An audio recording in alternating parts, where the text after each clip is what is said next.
So Maddona, this weekend you're writing about a pretty interesting topic, which is tracking your children via their phones. Yeah. Did you do that as a mum? Yes, I did, until a certain point that we agreed on. And there's pros and cons in that. Do you do it? I do. I have Life 360 on my phone, and so does my teenager.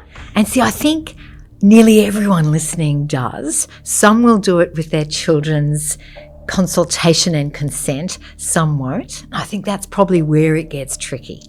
But it's not just apps that parents are using to track their kids. You've interviewed 300 children, parents, teachers. There's some pretty, I'd say, hidden ways of tracking your kids. What are they? Absolutely. So where I first heard about this was a teacher went to, I think it was Australia Zoo, it was somewhere on an excursion, and her phone just kept going bing, bing, bing, bing, bing. And she thought, what does this mean? What she realised was there were about 11 children in that group who had an Apple AirTag hidden somewhere in their luggage, their lunchbox, sewn into the part of their backpack. I've even found examples of them in hairbands tied into that, smart tags, or in the soles of shoes. And one manufacturer even manufactured a pair of shoes to allow that to happen. Those children don't know mum or dad are following them. And you can see some circumstances where that may be okay. But where does it begin and where does it end?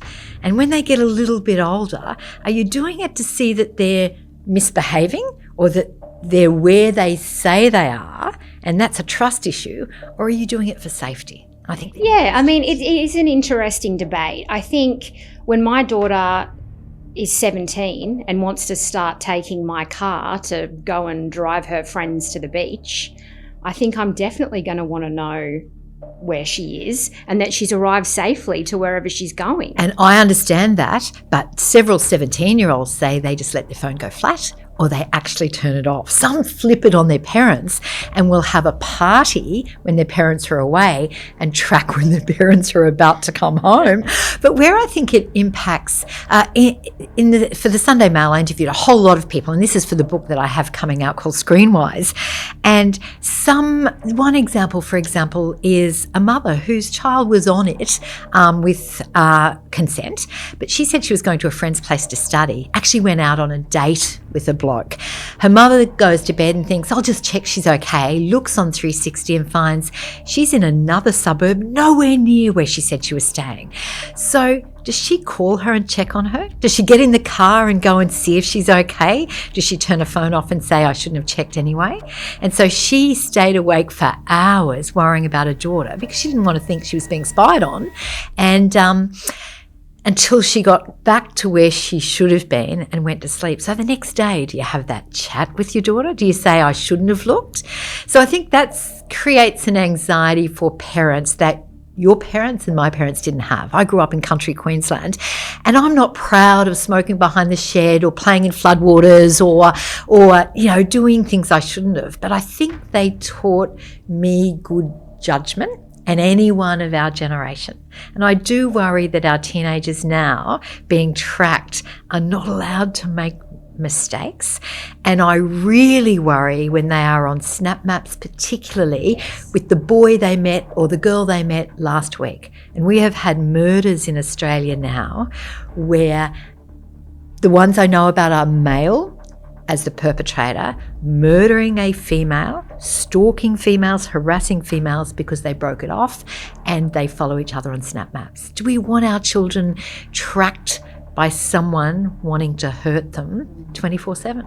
Yeah, I think there can be a sinister side to that, and I think teenagers are also using snap maps to bully, in that they're a group of girls is off at the shops, for example, and they've left one girl out and she can see that they're all there and she's not. Oh my God. And that is happening every single day in Queensland. And I just ask people to think, just if that was their daughter, And, and even they're in a group of 3 and they see that 2 of their friends are at the movies and they said they were going home. How does she feel? Now, it may be innocent. They may have been going home and decided to stop at a movie, but she doesn't know that. And I've included lots of examples like that. And for strong children or children who don't worry, can take that might be fine. But many of our children would find that a very difficult thing to deal with. Yeah, I mean, our kids are getting phones younger than they've ever gotten them before. I certainly know of children in primary school that have phones.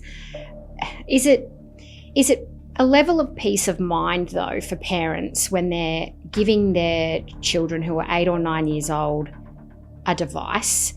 Is it peace of mind to have one of these apps on there, given they are so young? It's not so much a trust issue then. It really is a safety issue. I spoke to psychologists, doctors, teachers, principals, and people are split because some of them say it's not a very good idea. And my next question is, but do you do it with your children? And the answer is usually yes. And I think, one mother said to me, hold on, I live in the country and my children are 17 and drive home at 2 o'clock in the morning from a party. I want to know where they are.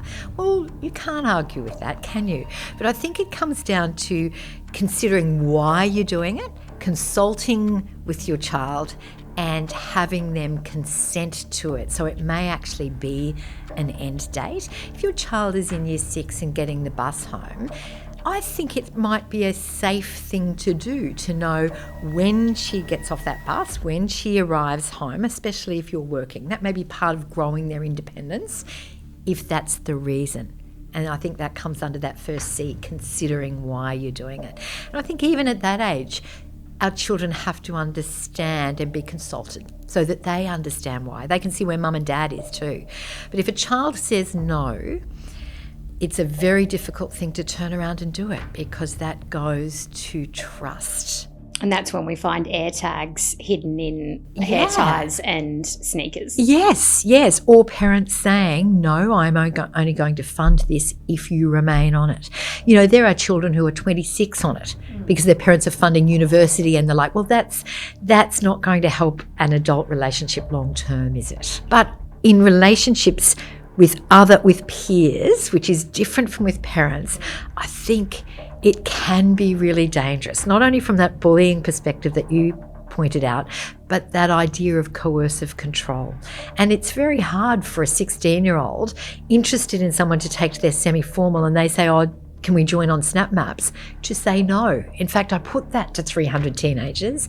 None of them would say no. They thought that was rude. They thought that is the same as our generation saying, oh, can we walk home together? Or, this is their world. But an understanding of how that can then be used against them is really important. Look, I think it's a really interesting debate, and for anybody who's interested in your view, they can read the Sunday Mail or go to careermail.com.au.